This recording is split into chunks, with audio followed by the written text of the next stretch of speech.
In our last video, we looked at this building right here, mainly the architecture of this building. And today we want to look at some of the businesses that were there over the years. In this photo here, we see the same building. It's along the round windows at the top. As we come down here, we see the very first business on the north end of the building was National Express Company. And regardless of what the sign says, we can see that there's other express companies at the same address, both the American Express Company and the Canadian Express Company. Something you have to realize is that American Express Company wasn't a credit card company back then, it was a freight company. It would have been like UPS or Federal Express today, along with the other two companies mentioned. This receipt, dated in the 1850s, gives you a little better understanding of what this company was all about during that time period. Forward merchandise and money, collect bills with goods, notes, and drafts throughout the state of New York, the Canadas, and all the western states and territories, running daily, Sunday excepted. Each express in charge of a special messenger, the railroad and steamboat company. Then it goes on to list the different cities that they ship to.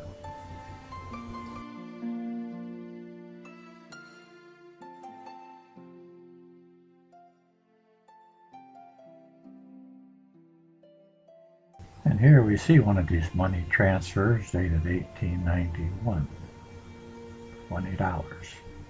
And here's another one from the company that had the signage out front, the National Express Company, for an exact amount, $21.60. Also during this time period, on the north end of the building, there was a piano and organ store. As you look closely here, you can see the signage for it. The center of the store was operated by Mark's Dry Good Company. It was run by the Marx brothers. No, not these guys. Actually, it was run by the brothers Henry and Adam Marx. And then on the south end of it, there was a business from W.J. Mulford. Now, W.J. Mulford had a furniture store one block further south. But here he had an undertaking business and an embalming business. So I figured he just thought that if I'm going to build the boxes for him, I might as well put them in.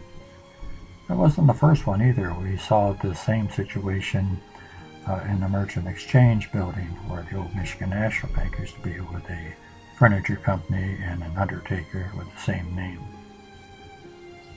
Albert Balk Funeral Home was also located at this address, as you can see by this business card. And if you recall from a previous video, when the Omar Conger exploded, some of the pieces of that explosion went into the funeral home.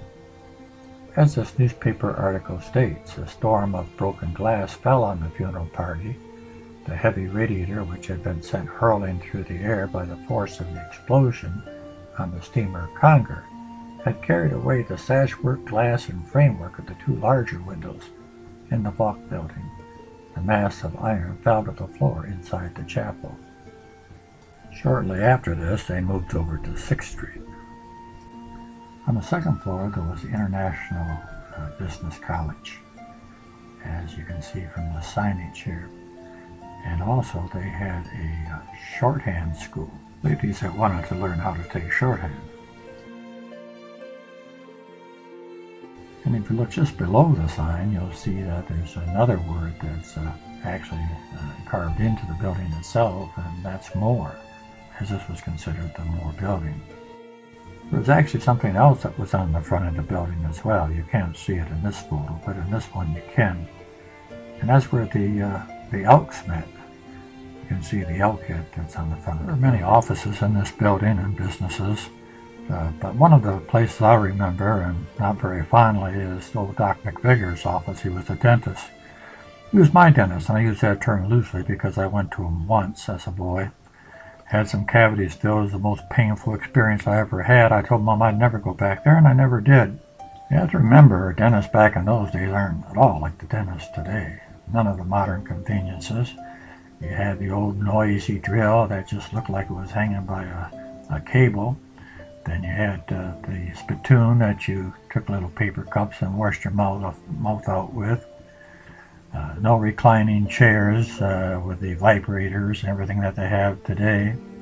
There were no dental assistants or hygienists. Nobody wore a mask. Nor did you have the pain management you have today. Dr. Figure's office looked a lot like this one. It faced out on Military Street with a window in front of you, and just had the bare essentials there. Before we leave the Moore building, I'd like to show you this postcard to give you an idea of how the artist's conception of what the town looked like versus reality. As you can see, the building here that we've been looking at on the left, kind of a light gray in color, but in reality it was a dark red brick. The artist would color in the photo to whatever looked good to them, and some artists were more accurate than other ones. But in this color photo, you can see the actual color of the building and the darkness of the color of the brick. And you can also see one of the businesses that was there in this building the longest, and that was McTaggart Hoffman's Stationery and Bookstore. One of the things I remember as a young boy going in there was the smell when you walked in the door. I loved the smell. It smelled like freshly sharpened pencils and erasers and any other school supply that might have a smell. It had a unique smell when you walked in the door, and I loved it. And it was always exciting to see these new pencils. I mean, it was a big deal to get a new pencil. And they seemed like they were round, they were blue, and they were big pencils. Funny the things that you remember. In this photo you catch just the north corner of the building, and you can see where it says Outfitters. Of course, this was Office Outfitters, as you saw in the previous photo. And it looks like they're having a sale on file cabinets.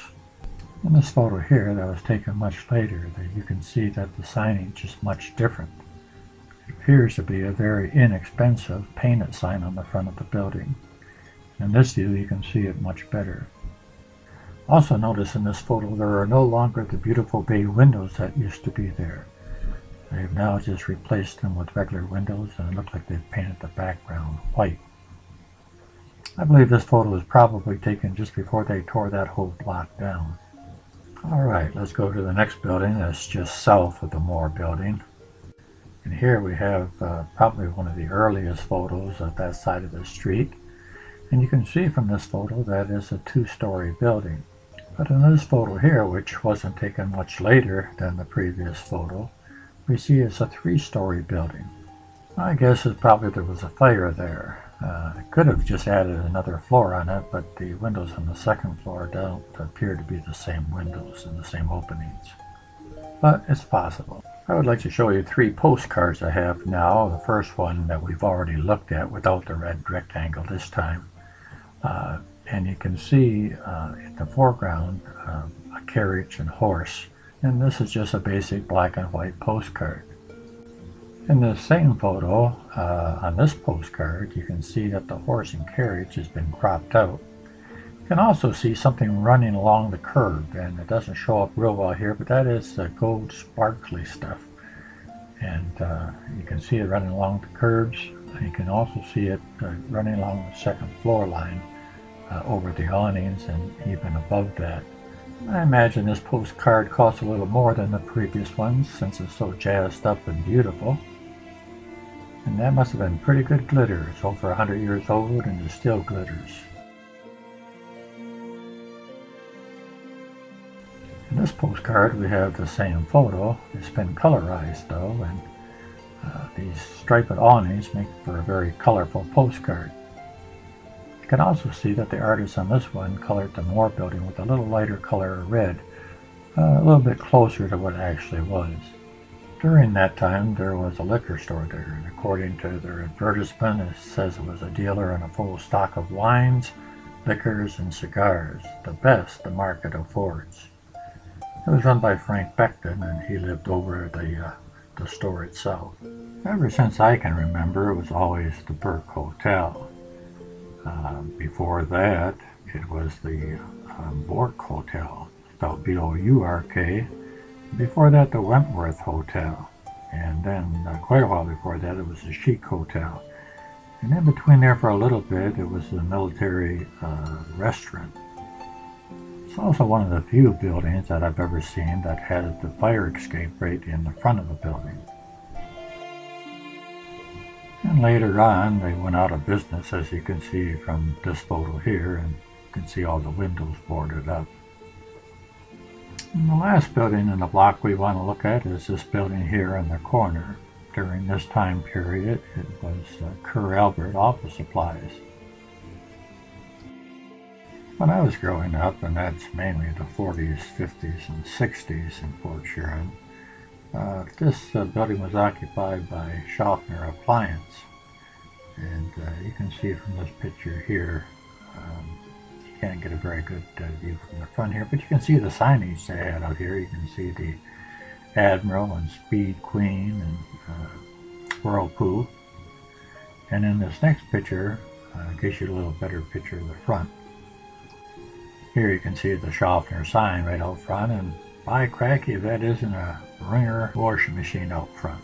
Prior to Schaffner's being there for a short period of time was Scott and Grolick. It was a carpeting store, carpets, rugs, floor coverings, draperies, wallpaper, paints, a little bit of everything for decorating the home. But that wasn't there very long.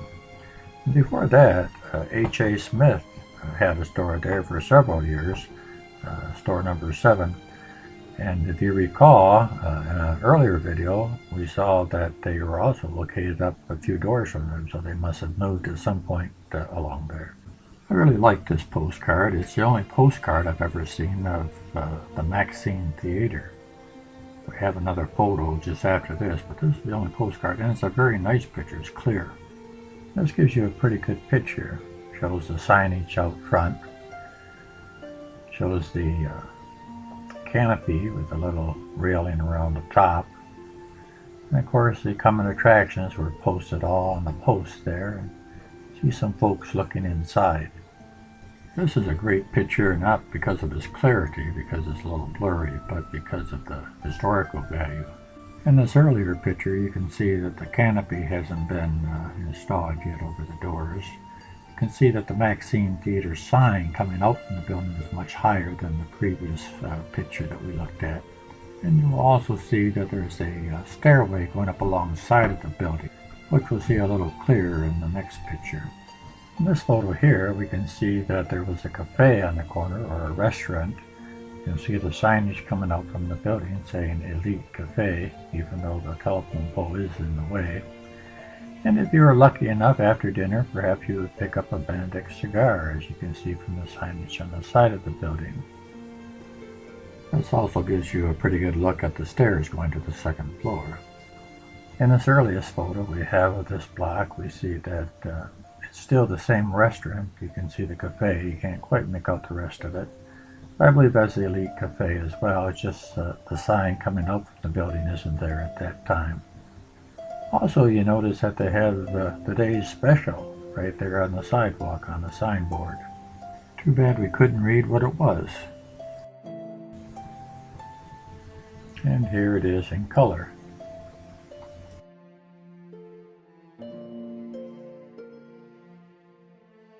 In this postcard here, we get a good look at the brick street that was on the corner. And also, as we go up, we see the Elite Cafe sign coming out from the building. I'd like to close this video looking back over the decades at the transition in this block.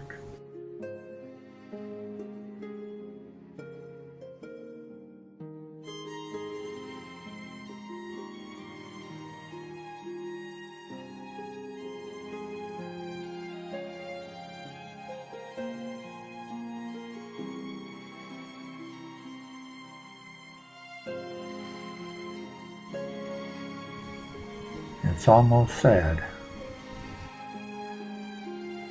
In our next video, we'll look at the east side of the 900 block of military.